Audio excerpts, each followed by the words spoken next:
Proper jumping and landing is a very important skill from an athletic performance standpoint and also an injury prevention standpoint. When we jump and land, we want to think about absorbing all the forces. We don't want to come down and land so hard here. That sends a lot of reactive forces up through the joints, a lot of compression in the body. So what we want to do is utilize the muscles and the tendons, the soft tissue, to take some stress off the joints and really kind of load those muscles to make a nice soft landing. So when you're doing that, in whatever jump I showed today, you're trying to think about not just landing stiff, but bending the knee, bending the hip, bending the ankle, and really absorbing back down. So if you see me here, if I jump up from this kind of squat position, jump up, lower down, I'm lowering into it. I'm not landing stiff with all those forces coming back up. So that is the key to every single jump, whether it's bilateral on both legs or unilateral on one leg. So the box jump is really the best place to start. By jumping onto a raised surface, there's less reaction forces as we land because we're catching ourselves in that high position. We're not allowing the body to come back down to the ground where gravity is pulling us back down. That really increases the force on the body.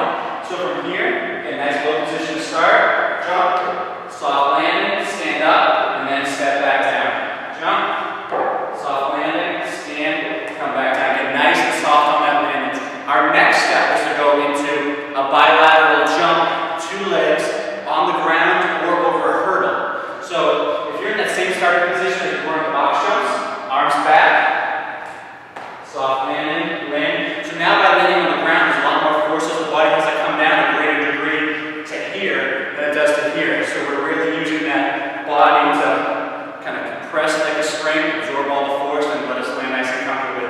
Once we get that bilateral jumping down, we want to go to unilateral jumping, so jumping on one single leg. So from here, same thing, lowering down, absorbing all the force. Nice high jump, soft landing, lowering down and absorbing. So from here we can go practice that on the ground, just regular, or we can go to a hurdle, jumping over. So one leg, soft, stand, and then go to the next one. So that's single leg, linear jumping. And then we can go also lateral, which is a lot more difficult. There's a lot more movement here in this frontal plane, so we need to control balance, we need to control that knee from collapsing in, a lot more stability in the hips, stability in the core.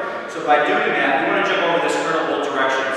So on one leg here, nice low position, jump, stick that landing, try not to let that knee kind of go out of control, and then we're going to go back to the other side, controlling and sticking. So we want to do that both legs, obviously, try to match the repetitions, see where you struggle with, work on that a little bit more. Take some time to get good with this jumping and landing. We really put the time in. It's really important to prevent injuries, specifically ACL injuries. It will help you